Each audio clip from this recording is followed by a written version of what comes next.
नमस्कार, आप देख रहे हैं एबीएस स्टार न्यूज। आपके साथ मैं अंजलि आप सभी का स्वागत करते हुए उत्तराखंड के हमारे इस बुलेटिन हमारी देवभूमि में जिला पंचायत उपाध्यक्ष चमोली लक्ष्मण सिंह रावत ने जिला पंचायत अध्यक्ष रजनी भंडारी पर भ्रष्टाचार के आरोप लगाते हुए कहा कि बीते 2 सालों से जिला पंचायत के अंतर्गत कार्य करने वाले ठेकेदारों का भुगतान नहीं हो पाया है, जिसके चलते ठेकेदार परेशान है। इतना ही नहीं, उन्होंने कहा कि जिला पंचायत अध्यक्ष रजनी भंडारी के पति पूर्व मंत्री राजेंद्र सिंह भंडारी जिला पंचायत के कर्मचारियों पर दबाव बना करके मानकों के विपरीत कार्य करवा रहे हैं, जिससे जिला पंचायत चमोली आज भ्रष्टाचार का अड्डा बन चुका है।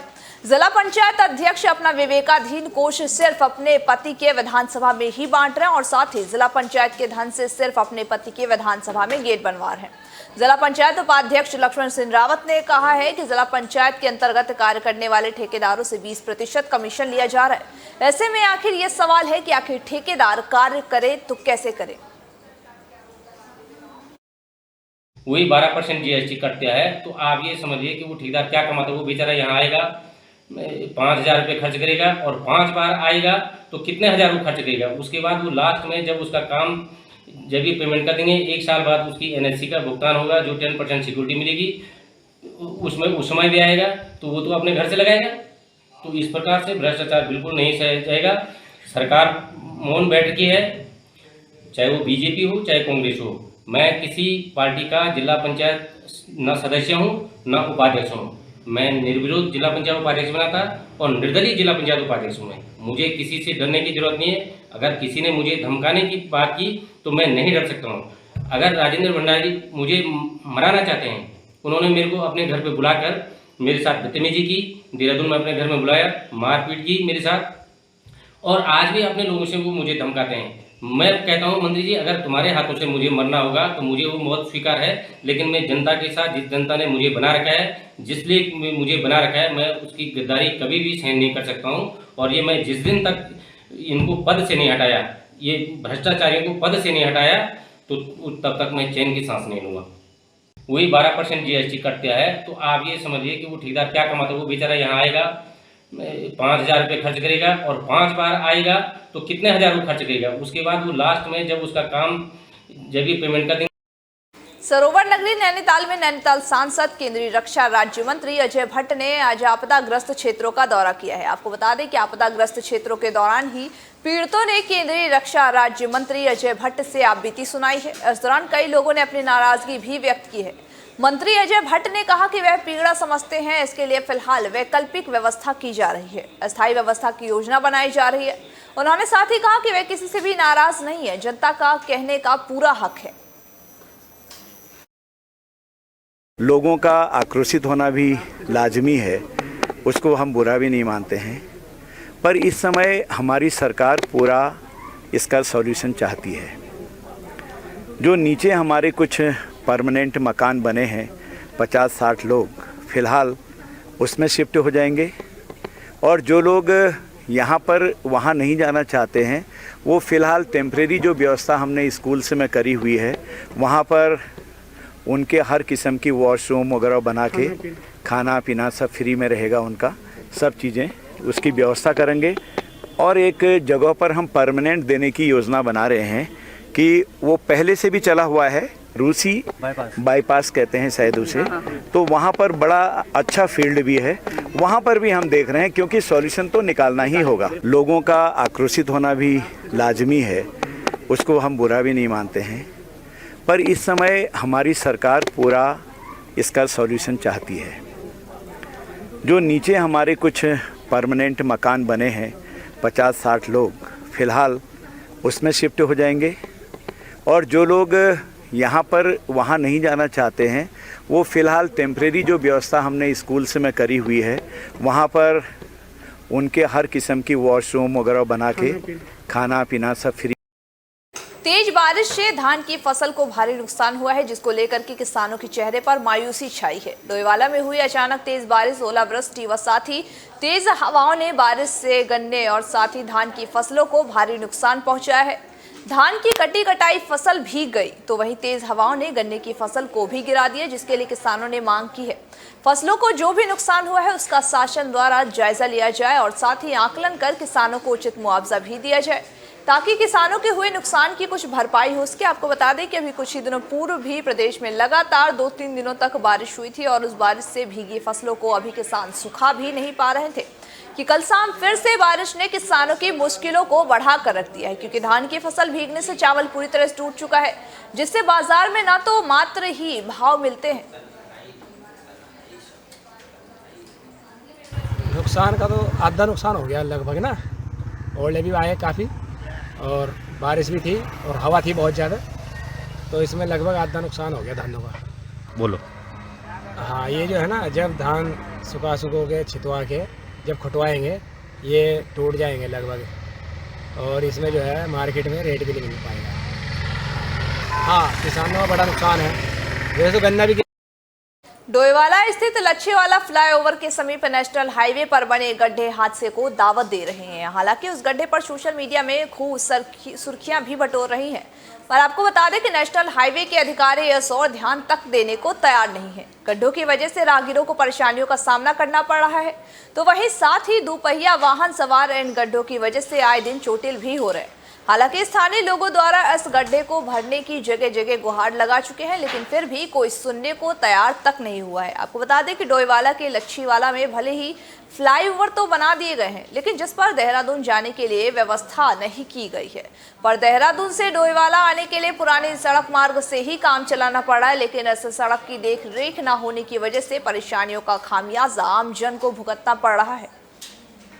ये जो नेशनल हाईवे का जो इस वक्त स्थिति है वो बहुत ही ख़राब चल रही है। हमारे यहाँ पे ये देहरादून से डोईवाला के लिए जो रोड आ रहा है, वहाँ पे इतने गड्ढे हैं। कई लोग वहाँ पर बाइक वाले, बाइक सवार, कार सवार, रोज़ वहाँ पे चोट लग रही है, रोज़ एक्सीडेंट हो रहे हैं वहाँ पर। लेकिन सरकार क्या है कि सुध नहीं ले रही है बिल्कुल भी। सरकार को हम लोग कई बार बोल चुके हैं यहाँ पे गड्ढे इनको भरवाइए, फिलिंग कराइए, पर सरकार हमेशा आश्वासन दे रही है कि वो इन गड्ढों को भरवाएंगी, पर ऐसा कोई काम हमें दिख नहीं रहा है। तो सरकार से हमारा ये अनुरोध है कि यहाँ पर जो नेशनल हाईवे पे जो ये गड्ढे बड़े बड़े गड्ढे बने हुए हैं, इनको भरवाया जाए।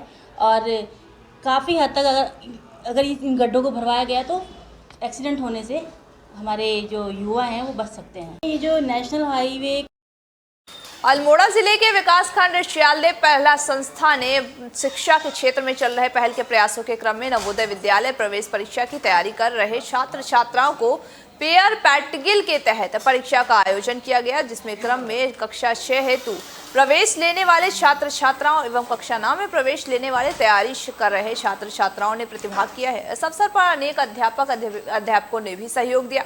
आपको बता दें कि पहल संस्था की ओर से छात्र छात्राओं को निःशुल्क कॉपी, पेन आदि भी वितरित किए गए हैं। कोविड नियमों के पालन में यह परीक्षा 1 वर्ष बाद पुनः पहला संस्था द्वारा आरंभ किया गया है। पहला संस्था की ओर से नवीन जोशी ने सभी का आभार व्यक्त किया तथा साथ ही अगले माह पुनः इस प्रकार की परीक्षा करने के लिए प्रतिबद्धता जताई है। वह इस मौके पर नारायण सिंह मेहरा, दीप चंद्र बलोदी, शंकर विष्ट समेत तमाम लोग भी मौजूद हैं और साथ ही सामाजिक कार्यकर्ता एवं पत्रकार गर्वित पंत भी मौजूद रहे।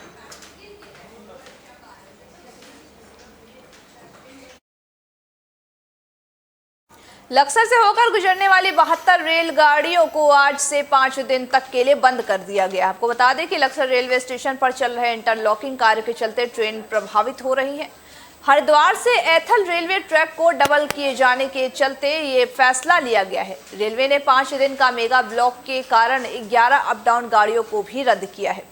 लखनऊ, चंडीगढ़, कोलकाता से नागल डैम, कोलकाता से अमृतसर, चंडीगढ़ से गोरखपुर, भटिंडा से वाराणसी, वही वाराणसी से माता वैष्णवी, पटना से जम्मू तवी, पाटलिपुत्र से चंडीगढ़ शामिल है। तो वहीं अहमदाबाद से योग नगरी, उदयपुर से योग नगरी और नई दिल्ली से देहरादून होने वाली गाड़ियां भी शामिल है। आपको बता दें कि दूध काठगोदाम से देहरादून, हरिद्वार से लोकमान्य तिलक, हावड़ा से दून, हावड़ा से योग नगरी, बाड़मेर से ऋषिकेश, श्री गंगानगर से हरिद्वार और वाराणसी से देहरादून को शॉर्ट टर्मिनल भी किया जा रहा है। आपको बता दें कि लक्सर को प्रभारी स्टेशन अधीक्षक अरुण कुमार ने इस पूरे की जानकारी दी है।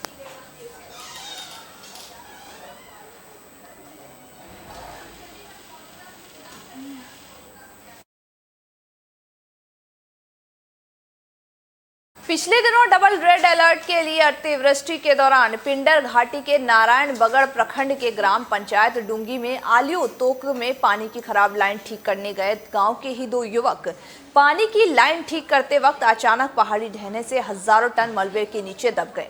इस घटना की सूचना ग्रामीणों ने प्रशासन को दी। प्रशासन ने भी तत्परता दिखाते हुए एसडीआरएफ और एनडीआरएफ सहित रेगुलर पुलिस, राजस्व विभाग की टीमों को राहत और बचाव कार्य के लिए तैनात किया है। इस बीच सूबे के मुख्यमंत्री भी डुंगी पहुंचे हैं, जहां पर लापता युवकों के परिजनों से मुलाकात कर प्रशासन को निर्देश दिए गए हैं कि राहत और बचाव कार्य में कोई भी कोताही नहीं बरती जाए। परंतु तमाम कोशिशों के बाद भी आज 7वें दिन भी तमाम प्रयासों के बावजूद कोई सुराग नहीं लग पाए हैं। आपको बता दें कि जिससे कि क्षेत्र में शोक संवेदना की लहर भी व्याप्त है और दोनों युवकों के परिजनों का हाल रो लो कर बुरा हो गया है। मलबे की भारी मात्रा को देखते हुए प्रशासन ने देहरादून से डॉग स्क्वाड की टुकड़ी को भी घटनास्थल पर रवाना किया है। अब मौके पर एसएसबी की खोजी टीम और साथ ही देहरादून से डॉग स्क्वाड की टीम भी घटनास्थल पर दोनों लापता युवकों की तलाशी में जुटी हुई है। तो दोनों युवकों के मिलने की कुछ आस भी बनती हुई नजर आ रही है। सिडकुल हरिद्वार के आरएम पद पर गिरधर रावत ने कमान संभाली। आपको बता दें कि सिडकुल हरिद्वार आरएम पद पर गणवत सिंह रावत के स्थान पर अब गिरधर रावत ने कमान संभाली है। कमान संभालते उन्होंने कहा कि सिडकुल हरिद्वार में इस पद की गरिमा को देखते हुए सभी कार्यों को किया जाएगा। उन्होंने कहा कि सिडकुल हरिद्वार में रोजगार को लेकर भी नए विकल्पों की तलाश की जाएगी। साथ ही औद्योगिक इकाइयों के संबंध में भी सिडकुल हरिद्वार को और ऊंचाइयों पर ले जाकर के प्रयास भी किया जाएगा। उन्होंने साथ ही कहा कि सिडकुल हरिद्वार में मेरा पहला दिन है, लेकिन एक बहुत बड़ी जिम्मेदारी हमारे ऊपर है, जिसकी पूरी जिम्मेदारी और ईमानदारी से मैं निर्वाह भी करूंगा।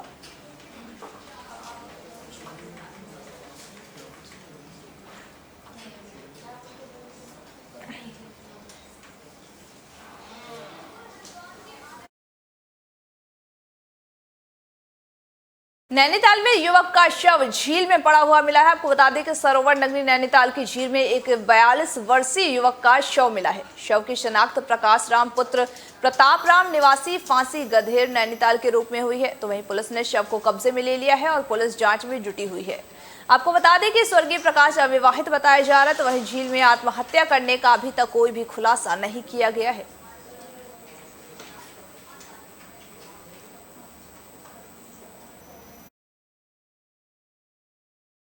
दो समुदायों में तनाव, एसडीएम और सीओ ने कराया मामला शांत। आपको बता दें कि लक्सर के बालावाली में लगा सम्राट मिहिर भोज का बोर्ड उखाड़ने के लिए 2 समुदाय के लोगों में तनाव व्याप्त है।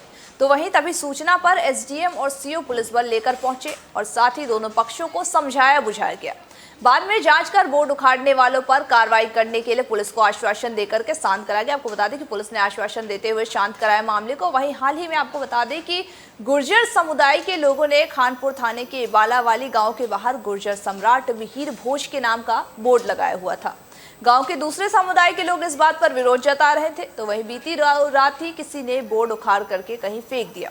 सुबह में गुर्जर समाज के लोगों को जब इस बात की जानकारी लगी तो वो भड़क उठे और उनका आरोप था कि गांव के ही दूसरे समुदाय पर बोर्ड उखाड़ दिया गया है। वहीं साथ ही जबकि दूसरे समुदाय के लोग इसे गलत बता रहे हैं। इस पर दोनों पक्षों के सैकड़ों लोग आमने सामने आ गए, लेकिन हालात बिगड़ने से पहले ही किसी ने इसकी जानकारी लक्सर पुलिस और प्रशासन को दे दी।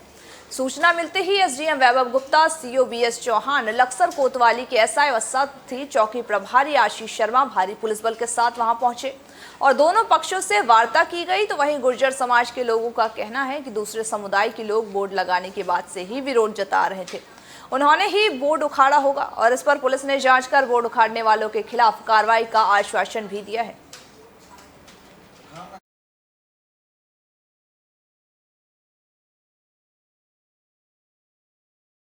आज के हमारे इस उत्तराखंड के बुलेटिन हमारी देवभूमि में बस इतना ही। तमाम बाकी खबरों के अपडेट्स के लिए बने रहिए हमारे साथ और देखते रहिए एबीएस स्टार न्यूज़।